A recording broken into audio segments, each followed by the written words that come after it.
आप एक बात बताइए, गरीब का बेटा, गरीब का बेटा, गरीब का बेटा, 10 लोग मिलके हम लोग कर रहे थे, और आज के डेट में 3 साल में ऐसा क्या कर लिया आपने कि इतनी अकूत संपत्ति आपके पास आ गई भाई?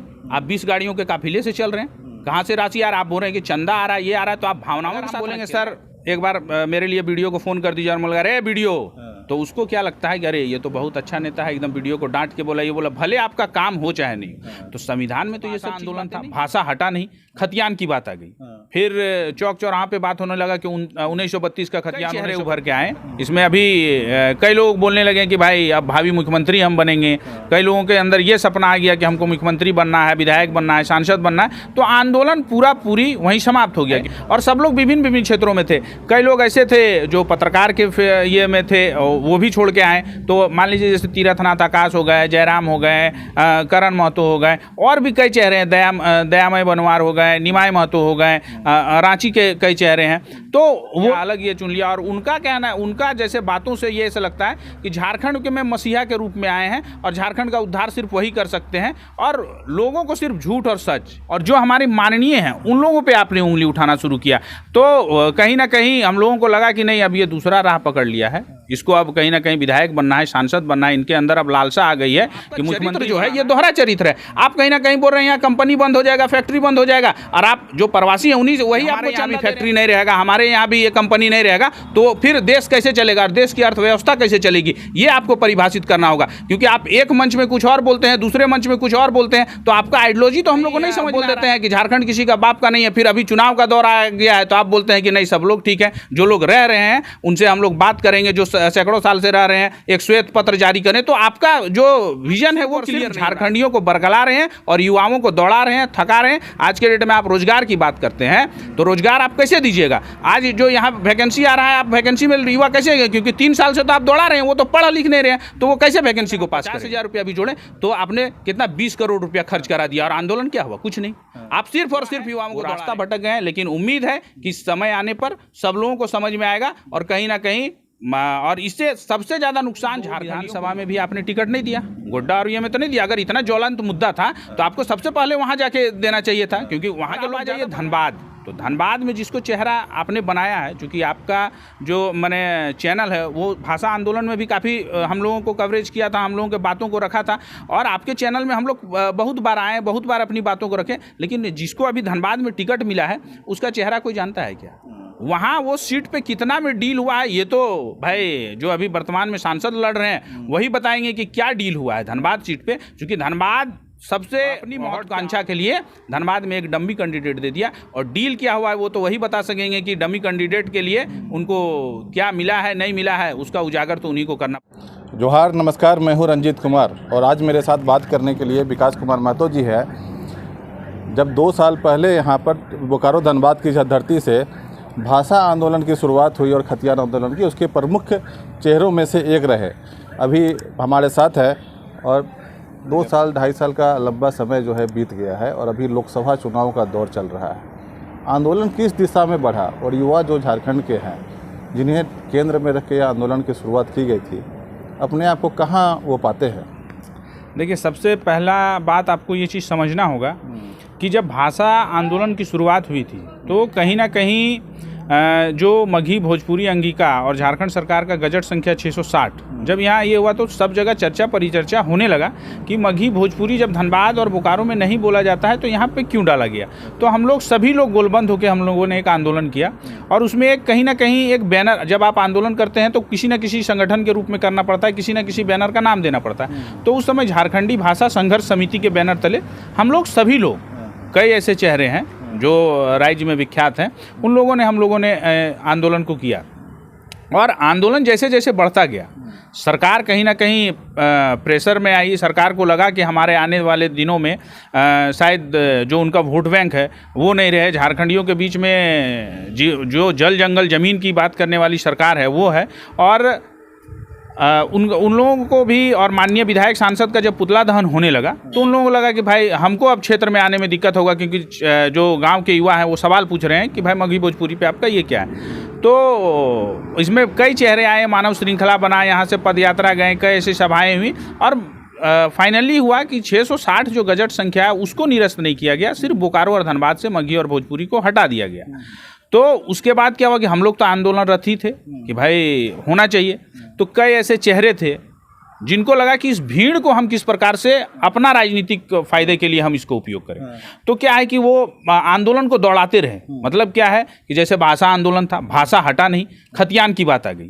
फिर चौक चौराहा पे बात होने लगा कि 1932 का खतियान, 1932 का खतियान। तो आपको समझना होगा कि 1932 का खतियान झारखंड में कोई मामूली चीज़ नहीं है। आज के डेट में आपको पता होगा कि 1932 के खतियान को लेकर, डोमिसाइल नीति को लेकर बाबूलाल की सरकार भी गिर चुकी थी। और युवाओं को लगा कि भाई नहीं, अब जब हम भाषा आंदोलन में कहीं ने मगही भोजपुरी अगर धनबाद बोकारो से हटाए तो इसको भी कर लेंगे। फिर क्या हुआ कि कई चेहरे उभर के आए। इसमें अभी कई लोग बोलने लगे कि भाई अब भावी मुख्यमंत्री हम बनेंगे। कई लोगों के अंदर ये सपना आ गया कि हमको मुख्यमंत्री बनना है, विधायक बनना है, सांसद बनना है। तो आंदोलन पूरी वहीं समाप्त हो गया। क्योंकि जब आप किसी भी तरफ से आंदोलन करते हैं और उसके अंदर आपके अंदर लालसा आ जाए कि हमको पद प्रतिष्ठा चाहिए, तो आंदोलन वहीं पर समाप्त हो जाता है। कई प्रमुख चेहरे जो थे धीरे धीरे लोगों ने आंदोलन से किनारा कर लिया, उसकी क्या वजह रही? देखिए, आंदोलन से किनारा करने का रीज़न ये हो गया कि जिसको हम लोगों ने, जिसको संघ ने, जिसको सभी लोगों ने एक चेहरा, प्रमुख चेहरा बनाया। क्योंकि देखिए, ये जब आंदोलन हो रहा था तो सभी लोग किसी न किसी दल में थे, जितने भी चेहरे आए, और सब लोग विभिन्न क्षेत्रों में थे। कई लोग ऐसे थे जो पत्रकार के ये में थे, वो भी छोड़ के आए। तो मान लीजिए जैसे तीरथनाथ आकाश हो गए, जयराम हो गए, करण महतो हो गए, और भी कई चेहरे हैं, दयामय बनवार हो गए, निमाय महतो हो गए, रांची के कई चेहरे हैं। तो वो लोग, हम लोग, सब लोग मिल के आए। और लेकिन क्या हुआ कि अब विस्थापन की बात होने लगी। अब क्या हुआ कि उसी दरमियान में झारखंडी भाषा संघर्ष समिति से हटकर जयराम महतो ने झारखंडी भाषा खतियान संघर्ष समिति बना लिया। कि उनको कहीं ना कहीं लगने लगा कि यहाँ तो भाई सबके साथ में रहने में हमको दिक्कत है। और तो उन्होंने अपना एक अलग राह चुन लिया, अलग ये चुन लिया। और उनका कहना है, उनका जैसे बातों से ये ऐसा लगता है कि झारखंड के में मसीहा के रूप में आए हैं और झारखंड का उद्धार सिर्फ वही कर सकते हैं, और लोगों को सिर्फ झूठ और सच।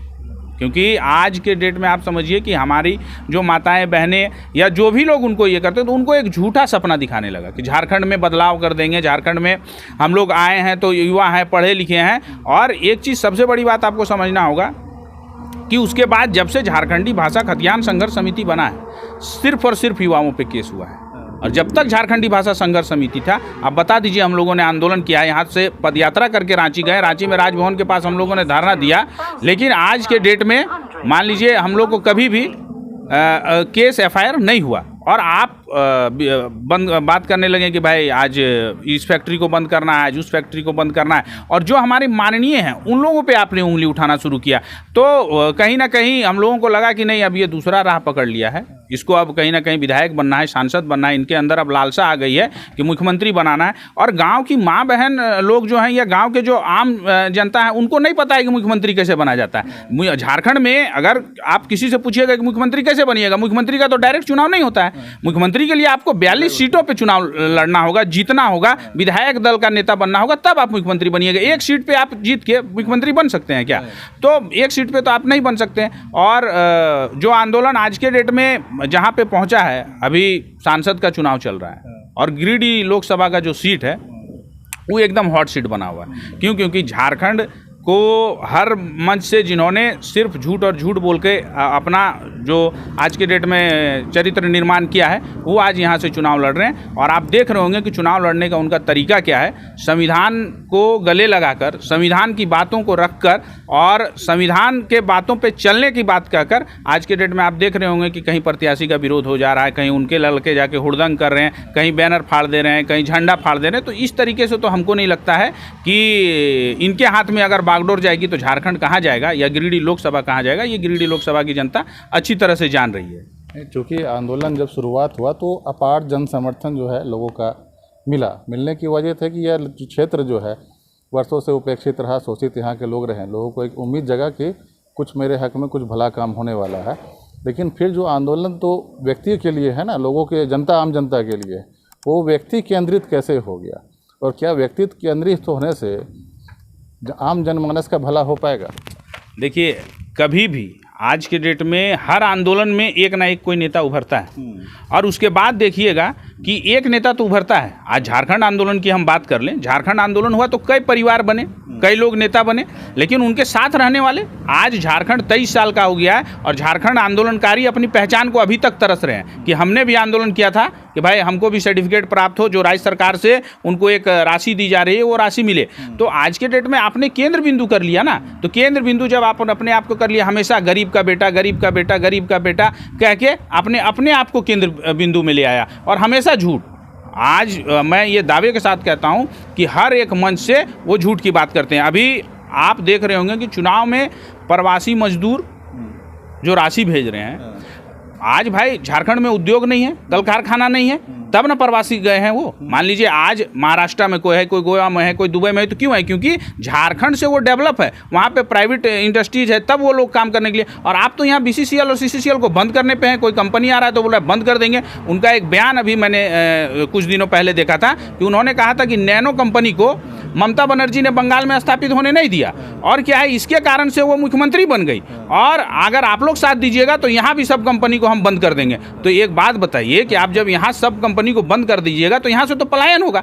आज यहाँ क्या ऐसा कमी रह गया कि जो यहाँ से लाखों लोग जाके बाहर रह रहे हैं और उन्हीं से आप सहानुभूति से चंदा ले रहे हैं कि हम यहाँ बदल देंगे। तो आपका चरित्र जो है ये दोहरा चरित्र है। आप कहीं ना कहीं बोल रहे हैं यहाँ कंपनी बंद हो जाएगा, फैक्ट्री बंद हो जाएगा, और आप जो प्रवासी हैं उन्हीं से वही आपको चंदा दे रहे हैं। तो वो लोग क्या इस प्रकार से आ सकेंगे? और एक बात मैं आपको पूछना चाह रहा हूँ कि अगर महाराष्ट्र में, गुजरात में, वहाँ के लोग अगर ये बोलने लगे कि हमारे यहाँ भी फैक्ट्री नहीं रहेगा, हमारे यहाँ भी ये कंपनी नहीं रहेगा, तो फिर देश कैसे चलेगा, देश की अर्थव्यवस्था कैसे चलेगी? ये आपको परिभाषित करना होगा। क्योंकि आप एक मंच में कुछ और बोलते हैं, दूसरे मंच में कुछ और बोलते हैं, तो आपका आइडियोलॉजी तो हम लोग को नहीं समझ में आ रहा है। कि आप कहीं बोल देते हैं कि झारखंड किसी का बाप का नहीं है, फिर अभी चुनाव का दौर आ गया है तो आप बोलते हैं कि नहीं सब लोग ठीक है, जो लोग रह रहे हैं उनसे हम लोग बात करेंगे, जो सैकड़ों साल से रह रहे हैं, एक श्वेत पत्र जारी करें। तो आपका जो विजन है वो क्लियर नहीं हो रहा। आप सिर्फ और सिर्फ झारखंडियों को बरगला रहे हैं और युवाओं को दौड़ा रहे हैं, थका रहे हैं। आज के डेट में आप रोजगार की बात करते हैं तो रोजगार आप कैसे दीजिएगा? आज जो यहाँ वैकेंसी आ रहा है, आप वैकेंसी में युवा कैसे, क्योंकि 3 साल से तो आप दौड़ा रहे हैं, वो तो पढ़ लिख नहीं रहे हैं, तो वो कैसे वैकेंसी को पास करेंगे?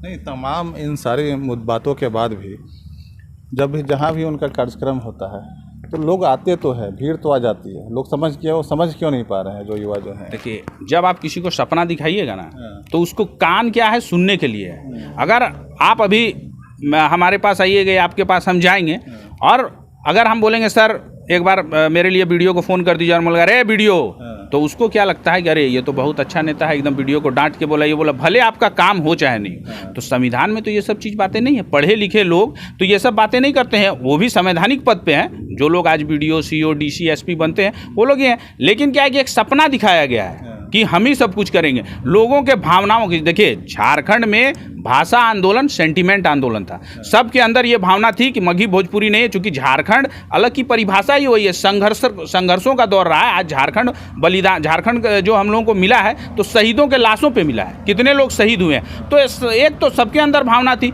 और झारखंड में क्या है, झारखंड का परिभाषा नहीं होना कि भाई यहाँ का स्थानीय कौन है, यहाँ बाहरी कौन है। तो एक लोगों को ये चीज़ लगा था कि ये लोग आएंगे तो बेहतर करेंगे, लेकिन कुछ लोगों ने अपने लालच के लिए उसको दिखाया और हम लोग इसलिए पीछे हट गए कि आप देख रहे होंगे कि एक ग्रुप जो कुछ लोगों का है जो नहीं जान रहे हैं, जो युवा रास्ता भटक गए, वो हमेशा ट्रोल करने का काम करते हैं। अगर किसी के खिलाफ आपने जहाँ बोला तो आपके खिलाफ वो लोग बोलना शुरू कर देते हैं। तो मैं पूछ रहा हूँ कि आज के डेट में सांसद का चुनाव लड़ रहे हैं, वो बोलते हैं 4000 सभा हमने किया। तो एक बात बताइए कि 4000 सभा आपने किया है, एक सभा में आप बोलते हैं कि भाई 5000 की भीड़ आती थी, 10,000 का भीड़ आता था, तो वहाँ गाड़ी की व्यवस्था, टेंट की व्यवस्था, लोगों का आने जाने का व्यवस्था कोई ना कोई तो करता था। एक जो आज के डेट में आपको मैं बता रहा हूँ कि एक आदमी अगर अपनी गाड़ी कमाई का चंदा, मान लीजिए पैसा बचा के आपके आंदोलन में जा रहा है, तो उसमें पेट्रोल डीजल जो खर्च हो रहा है वो तो खर्च हो रहा है। अब 4000 सभा में अगर मान लीजिए प्रति सभा, मैं कहता हूँ कि आने जाने का, गाड़ी का आप बोलते हैं लाखों का भीड़ होता था, तो अगर 50,000 का भीड़ होगा, अगर वहाँ जाना है तो अगर बस की व्यवस्था की जाए तो आज के डेट में 50 बस चाहिए। अगर स्कॉर्पियो की व्यवस्था की जाए तो अगर 50,000 भीड़ हो रहा है तो 500 स्कॉर्पियो, 1000 स्कॉर्पियो की ये होगा। तो उसका जो तेल मोबिल बिल जलता था। और झारखंड का जो आपने आज 4,000 सभा, एक सभा का अगर हम 50,000 रुपया भी जोड़ें तो आपने कितना 20 करोड़ रुपया खर्च करा दिया। और आंदोलन क्या हुआ? कुछ नहीं। आप सिर्फ और सिर्फ युवाओं को दौड़ा रहे हैं कि हम मुख्यमंत्री बनेंगे तो ही देश बदलेगा, हम सांसद बनेंगे तभी राज्य बदलेगा। अभी कल किसी मीडिया चैनल में मैं एक उनका बाइट देख रहा था कि वो बोल रहे थे कि मैं अगर सांसद बनूंगा तो मेरा सांसद में पहला सवाल ये होगा कि भाई कोल इंडिया का फैक्ट्री कलकत्ता में क्यों है? मैंने फैक्ट्री क्या, मैंने ऑफिस जो मुख्यालय जो है कोल इंडिया का वो कलकत्ता में क्यों है? तो भैया भाषा तो हटा नहीं, खतियान तो लागू हुआ नहीं, स्थानीयता पे तो कोई बात हुई नहीं, आपका जो नियोजन नीति पे तो कोई बात हुई नहीं, 60-40 नए चलतों पे तो कोई बात हुई नहीं। तो आप हर स्टेज पे अपना मुद्दा बदलते चले गए। अब आप सांसद जा रहे हैं, संसद भवन की बात कर रहे हैं तो वहाँ आप बीसीसीएल का बात उठा रहे हैं। क्यों भाई बीसीसीएल का बात? आपकी इन सब मुद्दों पे कौन कायम करेगा और ये सब चीज़ें कैसे हल होंगी? एक झारखंडी जो आपको सपोर्ट किया, आपका तन मन धन लगा के जो आपके सभाओं में गया, वो क्या यही चीज़ के लिए गया था कि बीसीसीएल का मुख्यालय कलकत्ता में क्यों है? तो भाई बीसीसीएल यहाँ है तो बीसीसीएल का, अगर हम यहाँ बीसीसीएल को रोक देंगे तो उसका मुख्यालय भी आएगा और मुख्यालय का जीएम भी आएगा और हम ही से वार्ता करेगा। तो इनकी कथनी और करनी में बहुत फर्क है। जो सपना लोग देख रहे हैं उन लोगों को अभी समझने का है। कुछ जो युवा हैं वो रास्ता भटक गए हैं, लेकिन उम्मीद है कि समय आने पर सब लोगों को समझ में आएगा और कहीं ना कहीं, और इससे सबसे ज़्यादा नुकसान झारखंडियों को ही होगा। समझ में आएगा लोगों को, ये बात भी सही है, लेकिन समय जो लोगों का जो बर्बाद हो चुका है, जो बीज लगा उस पर समय तो लौट के नहीं आएगा ना युवाओं का। तो मैंने आपको स्पष्ट क्या बोला कि झारखंड आंदोलन जब हुआ था, जब तक झारखंड समझ में आएगा तब तक देर हो चुकी है, समाप्त हो जाएगा। अभी मैंने आपको स्पष्ट किया कि झारखंड आंदोलन में बहुत लोगों ने आंदोलन किया, लेकिन विधायक सांसद तो गिने चुने ही लोग बने। उनका परिवार देख लीजिए कहाँ है, लेकिन उनके साथ आंदोलन करने वाले अपने आप को कहाँ पा रहे हैं। अब एक बात बताइए, गरीब का बेटा, गरीब का बेटा, गरीब का बेटा, 10 लोग मिलके हम लोग कर रहे थे, और आज के डेट में 3 साल में ऐसा क्या कर लिया आपने कि इतनी अकूत संपत्ति आपके पास आ गई भाई? आप 20 गाड़ियों के काफिले से चल रहे हैं, कहाँ से राशि आ रहा है? आप बोल रहे हैं कि चंदा आ रहा है, ये आ रहा है, तो आप भावनाओं के साथ ना खेल रहे हैं। जब आपने 2,000-4,000 सभाएं की हैं तो इतना तो जन जागरूकता था। आप कल दूसरों पे यही ना उंगली उठाते थे कि वो विधायक बन गया तो वो स्कॉर्पियो से चलने लगा, वो फॉर्च्यूनर में चलने लगा, उसका बेटा ऐसे ये करने लगा, उसका रहन सहन कैसे है। आपने कई ऐसे मीडिया बाइट में कहा है कि मान लीजिए सांसद का कुर्ता 40,000 का है, मेरा 150 का है। तो भैया आप 150 से तो आप भी 5,000 और 11,000 का जूता पहनने लगे, लेकिन आपके साथ रहने वाले जिन्होंने आंदोलन किया वो तो हवाई चप्पल के हवाई चप्पल पे। तो आप कैसे बदल गए? आपका रंग रूप कैसे बदल गया? और कहीं ना कहीं राजनीति में आते ही आप भी अपने जो मूल सिद्धांत से भटक गए हैं, और आपको भी अभी लालसा है कि मेरा भी ऐसो आराम का ज़िंदगी हो, मैं भी स्कॉर्पियो फॉर्च्यूनर से चलूं, और युवा वहीं के वहीं रह जाएंगे, झारखंड का मुद्दा वहीं पे वहीं रह जाएगा। और ये चीज़ झारखंडियों को समझना होगा कि जो व्यक्ति हर 6 महीना में अपना मुद्दा चेंज कर देता है वो झारखंडियों को साथ कितना देगा। ठीक है, और ये मुख्यालय कलकत्ता में क्यों है, ये सवाल तो लोग कर रहे हैं, लेकिन ये सवाल जो है पहले भी सदन में और सदन के बाहर भी जो हमारे पुराने लोग हैं उठा चुके हैं। ऐसा नहीं है कि एकदम से ये कोई नया चीज़ हो जाए, को सवाल है कि मुख्यालय कलकत्ता में क्यों है। और साथ में जो टिकट का जो बंटवारा हुआ, जो लोकसभा चुनाव लड़ने की जो रणनीति बनी, टिकट का बंटवारे पे भी काफ़ी आलोचना हुई है। खासकर धनबाद का सीट एक कहा जा रहा है कि गिरिडीह में चूँकि अल्पसंख्यक वोटर का जो उनको समर्थन मिले, इसलिए धनबाद में जानबूझकर कमज़ोर जो प्रत्याशी को उतार दिया गया है। मतलब गिरिडीह सीट जीतने के लिए धनबाद का सीट को कुर्बान कर दिया गया, सीधे शब्दों में कहा जाए। देखिए ये सवाल है, और ये आज के डेट में आपको समझना होगा कि 14 लोकसभा, अभी 2-3 दिन पहले मैं एक इंटरव्यू देख रहा था, उसमें उन्होंने जमशेदपुर जो हमारा लोकसभा है, वहाँ एक जादूगोड़ा पंचायत है जहाँ यूरेनियम की फैक्ट्री है, वहाँ का उन्होंने परिचर्चा किया कि गांव के जो औरतें हैं, माने हमारी माताएं बहनें जो हैं, उन लोगों को इसका शिकार होना पड़ रहा है। दूसरा उन्होंने कहा गोड्डा कि अडानी की जो फैक्ट्री है वहाँ जो है कि ऑस्ट्रेलिया से कोयला आ रहा है और बांग्लादेश को बिजली जा रहा है। तो मैं पूछना चाह रहा हूँ कि उन 2 विधानसभा में भी आपने टिकट नहीं दिया, गोड्डा और ये में तो नहीं दिया। अगर इतना ज्वलंत मुद्दा था तो आपको सबसे पहले वहाँ जाके देना चाहिए था, क्योंकि वहाँ के लोग ज़्यादा प्रभावित थे। और आप आ जाइए धनबाद, तो धनबाद में जिसको चेहरा आपने बनाया है, चूँकि आपका जो मैंने चैनल है वो भाषा आंदोलन में भी काफ़ी हम लोगों को कवरेज किया था, हम लोगों के बातों को रखा था, और आपके चैनल में हम लोग बहुत बार आए, बहुत बार अपनी बातों को रखें, लेकिन जिसको अभी धनबाद में टिकट मिला है उसका चेहरा कोई जानता है क्या? वहाँ वो सीट पे कितना में डील हुआ है, ये तो भाई जो अभी वर्तमान में सांसद लड़ रहे हैं वही बताएंगे कि क्या डील हुआ है धनबाद सीट पे। क्योंकि धनबाद सबसे हॉट था। और जब ये चुनाव लड़ने की बात कर रहे थे तो ये बोलते थे क्या कि ऊपर आग नीचे आग, वहाँ से मैं चुनाव लड़ूंगा। तो हम लोग सब सोचते थे कि धनबाद, और धनबाद में ये चीज़ था।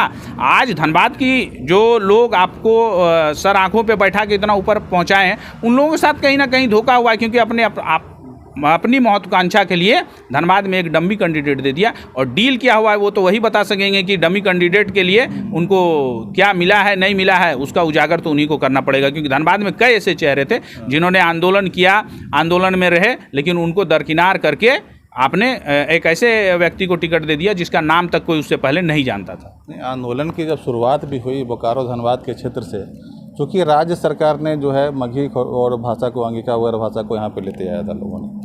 अब लड़ाई का केंद्र जो है ये बन गया है गिरिडीह में कि चंद्र प्रकाश चौधरी सुदेश महतो के खिलाफ। जैसे लग रहा है कि सारी समस्याओं का जड़ जो है, जो वर्तमान में जो राज्य सरकार वो नहीं है, बल्कि चंद्र प्रकाश चौधरी और सुदेश महतो ही सारा समस्या झारखंड में लेके आए हुए हैं। देखिए, ये बहुत बड़ा षड्यंत्र है, ठीक है। और ये चूँकि हम लोग जिस समाज से आते हैं उसके लिए बहुत बड़ा षड्यंत्र है कि अपने लोगों को, अब ये प्रायोजित है या ये किसके बहकावे में चल रहे हैं, ये तो भाई उन्हीं को पता होगा। और वही ये चीज़ बताएंगे कि भाई अपने लोगों को नीचा दिखाने के लिए, या अपने जो हमारे समाज के प्रबुद्ध व्यक्ति हैं, आज चाहे जिनका भी आपने नाम लिया, हमारे जो वर्तमान सांसद हैं आज के डेट में, वो भी आंदोलन की ही उपज है। उन्होंने भी झारखंड आंदोलन में आजसू पार्टी का भी योगदान सराहनीय रहा है। तो आप अपने आप को दिखाने के लिए उनका कद को क्यों छोटा कर रहे हैं? और आपके तरीके से जो है जितना टारगेट इनको किया जा रहा है, झारखंड सरकार को तो अभी लोग भूल गया है। झारखंड सरकार के बारे में अब कोई बोल भी कोई कुछ नहीं रहा है कि झारखंड में क्या है नहीं है। अभी देख लीजिए झारखंड सरकार में जो ईडी के द्वारा, या अभी 2 दिन 3 दिन पहले जो 35 करोड़ रुपया मिला, तो उन सब चीज़ों का अभी कहीं कोई बात नहीं है। इससे पहले हेमंत सोरेन को, और देखिए हेमंत सोरेन के बारे में इतना बोला जा रहा था, हमारे आज पूर्व मंत्री जगन्नाथ बाबू नहीं रहे, उनके बारे में इतना बोला जा रहा था। इन्होंने क्या किया कि ये किसके इशारे पे, या कौन इसके पीछे फाइनेंस कर रहा है, कौन है जो हमारे समाज को रसातल पे ले जाना चाह रहा है, ये चीज़ तो उन्हीं को पता होगा। और ये चीज़ वही जान रहे होंगे कि इसके लिए उनको क्या, कहाँ से क्या फंडिंग हो रहा है, कौन लोग इनको प्रायोजित ढंग से कर रहे हैं। और सिर्फ उन्हीं जगह पे ये आज के डेट में सिर्फ और सिर्फ जो 3-4 हमारे जो कुर्मी बाहुल क्षेत्र भी बोल सकते हैं, या जो हमारा जो जहाँ से हमारे समाज के लोग विधायक बन के आते हैं, वहीं इन्होंने टिकट देने का काम किया है। और उन्हीं लोगों को ये चाहते हैं कि ये लोग समाप्त हो जाएंगे। तो इसका एक आपको राजनीति में कल के डेट में ऐसा होगा कि जिस समाज ने इनको आगे बढ़ाया, उस समाज से आने वाले दिन में अगर ये रवैया रहा और युवा अगर सही समय पे नहीं सुधरे, तो आने वाले समय में वोट का बिखराव होगा। और जिसका ध्रुवीकरण का फ़ायदा जो इनको फंडिंग कर रहा है, जो जिसके इशारे पे ये चल रहे हैं, उन्हीं को मिलेगा। नहीं, जैसे कि अब विधानसभा चुनाव लड़ने के लोग भी बात कर रहे हैं कि 81 सीट पे हम लोग अपना कैंडिडेट देंगे, लेकिन हम लोग जान रहे हैं कि झारखंड में 28 सीट ऐसा है जो ST रिजर्व सीट है। आंदोलन 28 सीट आदिवासी रिजर्व सीटों पर तो नहीं पहुंचा, कोई आदिवासी चेहरा भी इसमें सामने नहीं आया। और खासकर जो भाषा और खतियान की जब बात हुई, तो रांची में हम लोग कवरेज करते थे कि बड़ी मीटिंग होती थी आदिवासी मूलवासी संगठनों के, जैसे डॉक्टर कर्मा उरांव आज हम लोगों के बीच में नहीं है, डीन थे रांची यूनिवर्सिटी के विद्वान आदमी, उनके लीडरशिप में मीटिंग होती थी, लोग बुलाते थे। तो वो लोग कहते थे कि हम लोग जयराम महतो को बुलाते हैं, सबको बुलाते, लोग आता नहीं है हम लोग के पास। इसकी क्या वजह थी? देखिए, मुद्दा बड़ा नहीं था, वो हमें कभी मुद्दा के साथ मतलब वो रहा ही नहीं। अगर मुद्दे के साथ रहता, मुद्दा अगर बड़ा रहता कि नहीं भाषा हटना चाहिए, तो हम किसी के साथ भी जाएंगे। क्योंकि मेरा उद्देश्य क्या था, हम मंच से बोलेंगे कि हम छात्र हैं, और उसके बाद क्या है कि जब भाषा हट जाएगी तो हम पढ़ाई लिखाई में चले जाएंगे, हमको रोजगार चाहिए। और जब जो लोग भी थे, मान लीजिए चाहे आदिवासी कुर्मी समाज हो, या जो लोग भी झारखंड में आंदोलन किए हैं, जो संगठन था, सब संगठन एक होता, तो आज के डेट में भाषा भी हट जाता और खतियान भी लागू हो जाता, स्थानीयता परिभाषित भी हो जाती। लेकिन कहीं ना कहीं महत्वाकांक्षा, आप समझ लीजिए कि भाषा आंदोलन हुआ, आपने सबसे पहले भाई झारखंडी भाषा खतियान संघर्ष समिति बना लिया। अमित दा हमारे साथ कुछ दिन आंदोलन में थे, उन्होंने एक अलग पार्टी बना लिया। लॉबिन हेम्ब्रम ने एक अलग पार्टी बना लिया। आपका सूर्य सिंह बेसरा जी ने एक अलग पार्टी बना लिया। लेकिन क्या है कि यहाँ सब के अंदर महत्वाकांक्षा आ गया। तो मूल कारण यही है कि हम लोग पीछे हट गए। क्योंकि भाई देख रहे हैं, अब हम लोग आपस में बैठ रहे हैं और वहाँ पता चल रहा है सिर्फ ये लोग अपना महत्वाकांक्षा का बात कर रहा है कि भाई हम विधायक कैसे बनेंगे, हम सांसद कैसे बनेंगे। तो मुद्दा तो आपका हट गया। और गरीबों का पैसा, माने भावनाओं के साथ खेल से, उससे चंदा ले लो, उससे चंदा ले लो। और ये अभी ये बोल रहे हैं कि भाई चुनाव लड़ेंगे, तो 81 सीटों पे अभी आप 8 लोकसभा लड़ रहे हैं तो फिर वही गरीबों का दुहाई दे के चंदा लेके जो आज किसी न किसी रूप में अपने घर को चलाने के लिए, इलाज के लिए, शादी के लिए जो लोग पैसा रखे थे वो पैसा इनको दे रहे हैं। और अभी आप लोकसभा में कुछ नहीं कीजिएगा, फिर आप बोलिएगा लोकसभा चुनाव तो हम हार गए, लेकिन अब की विधानसभा में हमको मौका दीजिए, हम मुख्यमंत्री बनेंगे। और फिर एक बार गरीबों का पैसा आप पेट्रोल में, डीजल में, बैनर में, पोस्टर में उड़ाएंगे और सिर्फ अपनी महत्वाकांक्षा पालने के लिए, क्योंकि आपका कभी रहा ही नहीं। एक बात बता दीजिए कि अगर वैसा बात रहता तो ये माननीय मुख्यमंत्री से टेबल टॉक क्यों नहीं कर रहे थे? उस समय बोलना चाहिए था कि भाई माननीय मुख्यमंत्री जी बैठिए। ये लोग कभी मुख्यमंत्री से नहीं बैठने का काम किया, कभी सेक्रेटरी के पास नहीं किया। जब ये लोग विधानसभा का घेराव करते थे तो मान लीजिए हुड़दंग करते थे तो वहाँ मिलना ही नहीं है आपको। आप पीएचडी कर रहे हैं, आप बोलते थे कि हमको यहाँ का हाई कोर्ट का जज फ़ोन कर दे रहा है, अभी बोलते हैं कि हम एक आईपीएस अफसर से मिले हैं। तो उन लोगों ने क्या यही बताया कि भाई आप मुख्यमंत्री का विरोध करते रहिए? आज केंद्र में सरकार है तो केंद्र में सरकार में कृषि बिल आया था, किसानों ने विरोध किया, कृषि मंत्री बैठ के बात किए, एक निष्कर्ष निकला कि नहीं ये बिल अगर गलत है तो इसको हम वापस कर देंगे। लेकिन आप तो बात ही नहीं करना चाहते थे, सिर्फ आपको चेहरा चमकाना था और सिर्फ कहीं ना कहीं जो अमर्यादित भाषा का प्रयोग करके। आज आप देख लीजिएगा इन्होंने कहाँ कहाँ क्या बोला है। विधायक मैंने सांसद के थोथनवा कैसन दिखाए रहा लो, तो बाबूलाल जी को इन्होंने दोगला भड़वा सब बोल दिया। तो संविधान का किताब जो लेके सीने में चलेगा वो लड़का ऐसा लैंग्वेज कैसे निकालेगा जी? आप यही पढ़े हैं, यही है कि झारखंड का युवा को आप क्या बताना चाहते हैं? हमारी माताएं बहनें बैठी रहती हैं और वहाँ पे आप क्या बोल देते हैं कि मैंने तोर मर्दा आई तो तोर भतरा आई तो अगर मैंने एकदम पटक के मारी है। ये क्या लैंग्वेज है? आप घर घर में कला कराना चाह रहे हैं, आप चाह रहे हैं कि ये लोग ये करें, तो ये सब चीज़ें नहीं चलेगी। मैं अगर या आप अपने बहन के घर जाइएगा, अपनी भाभी से पूछिएगा तो क्या पूछिएगा कि तोर भतरा कहाँ गेलो? तो आपका जो लैंग्वेज है ये बताता है कि संविधान का जो आप किताब लेके चल रहे हैं वो बेमानी है, उसके अंदर के पन्नों को आपने पढ़ा नहीं है। और हर एक इंटरव्यू में ये 100 में से 90 झूठ बोलते हैं। अभी जब इनका एक प्रोपेगेंडा रच दिया जाता है तो इस तरीके का हमेशा आपने ये किया कि लोगों को कहीं ना कहीं दिग्भ्रमित करना है। और जो लोग नहीं जानते हैं इन सब चीज़ों को, उन सब चीज़ों को आप मुद्दा बेबाक तरीके से बोल देते हैं। तो लग कर रहा है अगर आप झूठ को हमेशा सच की तरह से दिन भर में पेश कीजिएगा कि नहीं यही सच है, यही सच है, यही सच है, तो जो हमारी भोली भाली जनता है, जो माताएं बहनें हैं, वो इसी को सच मान लेती हैं। और ये आंदोलन और ये भीड़ का रूप यही है। नहीं तो सभी बातों को हम लोग मानते हैं, और लेकिन फिर भी लोग दिग्भ्रमित तो हैं। अब युवाओं को क्या संदेश देना चाहते हैं, उनका क्या भविष्य होगा? क्योंकि तमाम बातों के बाद भी समर्थन है, लोग दिग्भ्रमित है और उनका जो समय भी जो है वो चला जा रहा है। देखिए, आपको सबसे पहले ये चीज़ समझना होगा कि आपको रिजल्ट कहाँ तक मिला है। हमारे जो आज के डेट में छोटे भाई युवा जो लोग हैं, जो राह भटक गए हैं, उनको लग रहा है कि सब कुछ इतना आसानी से मिल जाएगा। तो आप उनसे पूछिए, जो आज आपने झारखंड को जगाया है, आप वो जागे हैं, तो सवाल तो सबसे होना चाहिए। मुख्य धारा के जो राजनीतिक दल है उन्होंने भी तो लोगों को जागरूक नहीं किया ना, तभी तो उसका फ़ायदा कोई उठा सकता है। अच्छा बताइए, मुख्य धारा के जो भी राजनीतिक दल हैं वो तो अपने मुद्दों के साथ लड़ते हैं, उनका घोषणा पत्र रहता है, उनका सब कुछ रहता है, उस पर सवाल जवाब तो करना होगा ना। और जब तक आप सवाल जवाब नहीं कीजिएगा तो इससे कहीं कुछ नहीं होना है। तो युवाओं को मेरा एकदम संदेश रहेगा कि देखिए, रास्ता मत भटकिए, पढ़िए लिखिए, रोजगार कीजिए। चुनाव आता रहेगा, चुनाव जाता रहेगा, आंदोलन में कई ऐसा नेता उभरेंगे और आपको सिर्फ और सिर्फ यूज करेंगे और फिर अपने आप को स्थापित कर लेंगे और आपको सब कुछ भूल जाएंगे। उसी का नतीजा है कि भाषा से लेकर मतलब अभी मुख्यमंत्री से लेकर सांसद तक का चुनाव ये तय कर रहे हैं। ठीक है, बात करने के लिए बहुत बहुत धन्यवाद आपका।